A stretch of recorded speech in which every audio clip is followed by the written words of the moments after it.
Say what you mean and mean what you say. Now, I know a lot of us are familiar with that particular phrase. And phrase evokes in my mind the thought that when a person takes the initiative to speak, this is something that they feel to be true. This is something that they feel that has some relevance to the situation that they're discussing. Well, I know what you're thinking, Marcus. Why are we talking about this particular phrase? And as always, you know that it plays into our discussion for this morning. And so I want to relate to you a situation that happened last week. I was at work and there was a large conference that was being held about midday. Now, this is a conference of individuals who are very important to the hospital. So you'll forgive me if I don't go into too much detail, okay? But nevertheless, this conference, as I mentioned, is full of individuals who have a stake in the welfare of the hospital. They want to see it do well. And so before the conference begins, the lady that's responsible for organizing the conference, she gets in contact with us through email, and she puts us on the alert as to how she wants to handle the situation. Because you see, before the conference begins, usually what we do, we go in and make sure that the conference room is ready, the conferencing equipment, the monitors, the webcam that they use, all of the particular things that have to be done, even the small things. We work those things out before the conference starts. And so we are prepared, we're ready. And so I arrived there about 12:30. One of the senior members of the team, they arrived there about 12:15. And we have another senior member of the team that arrived after me. Needless to say, we are meticulous in our efforts to make sure that everything is exactly as it needs to be, even the chairs, you see. And that's not even a part of our assignment. But we help her with everything that she needs because we know the gravity of the situation that she faces. And so the conference goes well, and we are happy that it does. Now, there were a few hiccups, but we were able to surmount those during the conference. And as I mentioned, it went well. It was a good showing. And so upon my reaching my offices, I'm confronted with a situation. The situation is that the last individual who came should have been the first individual, because evidently this is his part of the hospital. This is where he's supposed to be taking the lead, and yet he arrived later than anyone else. And I didn't think that that was going to become an issue, but it absolutely did become an issue. So much so that management got involved. And upon questioning the two of us that arrived between the time of noon and 12:30, pardon me, it was discovered that he was supposed to be there before all of us. And so this, needless to say, turned into a long and grueling situation. One that I would rather not have been a part of, but because I was there helping, I was a part of the situation. I couldn't avoid it. And so management questioned the individual who was supposed to be there in front of us, the two that got there earlier. And he voiced his opinion in regards to the time that he made it. And then she asked us the times that we made it. And the two didn't coincide. And so, as you can imagine, it created a very difficult situation.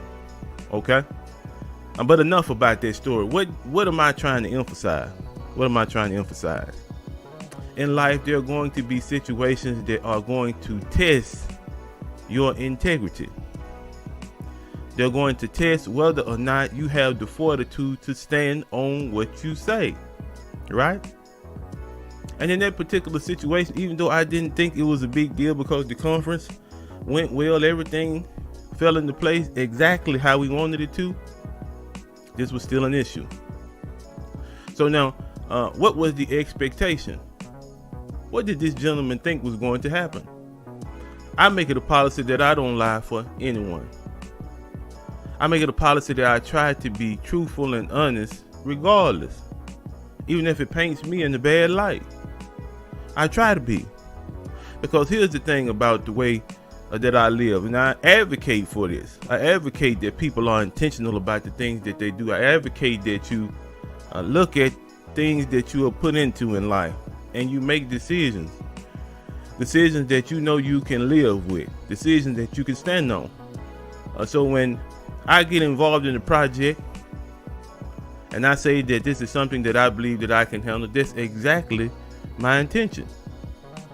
So I think that he was confused. I really do.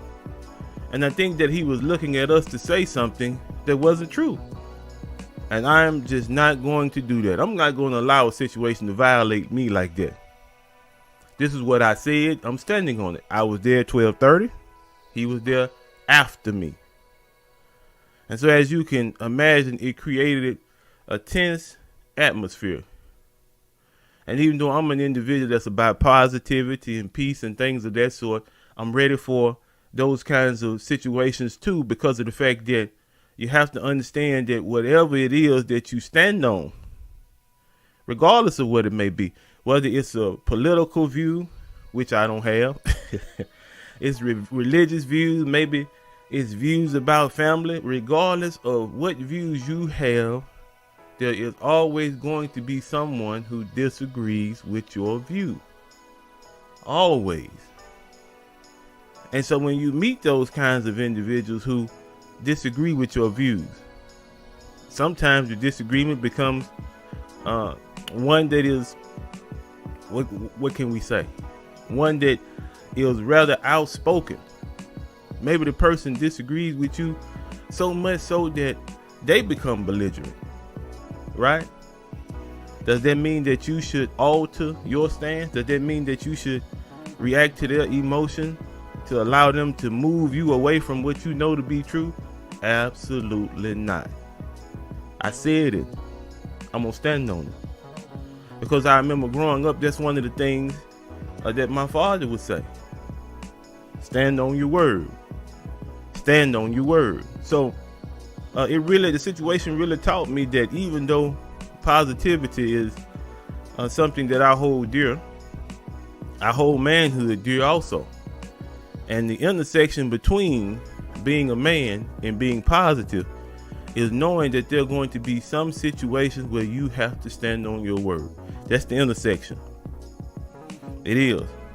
And when you meet a situation that requires that you stand on your word, we have to have the fortitude, the strength. We have to be individuals who are intentional to the point that we are not allowing people who don't have our best interests at heart to move us away from things that are going to be beneficial for us. So now how does that apply to that situation? So now if in that particular situation, let's just say, for instance, that I had retracted my statement about the time that the man arrived. So now I'm lying, right? And so every time that situation comes up, I have to remember what I said. I have to make it a bookmark in my mind that I said, okay, well, maybe he didn't arrive at that particular time. Maybe I arrived a little bit earlier. So now I'm having to keep up with it. When just simply telling the truth and standing on the truth is much easier. See, regardless of what people think, regardless of how they feel, regardless of what they decide to do, the truth is the only force in the universe that holds everyone accountable. Whether you're willing to accept that or not, the truth is the only force in the universe that holds everyone accountable. Because what the truth does is it cuts a line of demarcation between what's real and what's fake, what's reality and what's delusion. And anytime a person is not willing to live in reality, then their lives are going to be much harder than they would be if they would simply accept reality and work toward making their reality better. And so as always, that's what we advocate. That's what we advocate. Even though reality at times can be taxing, it can be difficult, we still remain positive. We remain positive because the efforts that we put forth, they're not fruitless. They're not. Anytime you put in positive energy, you get it back. And as we like to say, you get it back in greater measure, right? So that was just my thought for this morning, man. I know that there are going to be situations this week. I anticipate that. I anticipate that there are going to be situations where I'm going to be tested in regards to my manhood. I'm going to be tested in regards to my positivity, but I'm up for the challenge because I've seen the benefits of being both a man of my word and being positive at the same time. So I encourage everyone to do the same thing. My grandma used to say, don't let anybody take your joy. And this is a way that you can keep your joy. You walk away from any situation where you have done what you have vowed to do in that particular situation. You fulfilled your word. You've been honest. You can sleep well at night. You don't have any regrets about it. And that's the kind of lifestyle that I want to live. One where there are no regrets. I was honest. I told the truth. I did what I could. And at the end of it, I was able to maintain my peace of mind, my positivity, and my manhood. All right. So that's the thought for today, man. But before we close, I want to express my condolences to the Samuels family. Kevin Samuels just passed, evidently of cardiac arrest sometime last week. Even though I didn't agree with everything that the man said, I was an admirer. I was an admirer of his courage. I admired the fact that he spoke the truth as he saw it, and he never wavered. Yes, as men, we need to be more intentional. Yes, as men, we need to be careful about who we procreate with. Yes, as men, we cannot be lazy couch slobs. I agreed with that. I did. And for me, the only part about what he said that was of any interest was what he said that was addressed to the men. We have to be better. I don't see anything wrong with that. Hard work, being diligent, being an individual who can be trusted, an individual who can be looked upon to take care of the needs of himself and his family and those around him that he loves. Those are things that I remember from watching Mr. Samuels. Those are things that I remember, and they left an impact on me. Not saying that there aren't other things, but those are the things that I chose to carry with me. And I think that anyone who can look at a situation and only find the negative is simply a negative person anyway. So as I mentioned, my condolences to the family of Mr. Samuels. And I hope that those out there who were admirers of his courage, take what he said and all of the things that you can use in your personal life, use it. Use it. As always, this is a situation where anything that's positive, anything that works for you, that works for your benefit, is something that you should hold on to. And so I think that he left an impact on a lot of people, some good, some bad. But regardless, if there was something, as I mentioned, that helped you, there were some individuals in the comments that I've seen in some videos that said that his words were instrumental in picking them up at a time in their life where they felt like they were worthless. That's the impact that we're looking for. We want people to feel that they're valuable. We want people to feel that despite the difficulties that they face, that they're individuals who are loved and cared for. Okay? So as always, man, you know how we end this thing. Do something positive today. We changed it, right? Not just, during the week, but today. See about doing something positive and watch it return to you in greater measure. I guarantee it's going to work.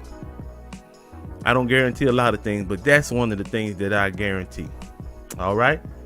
So we love you. Peace.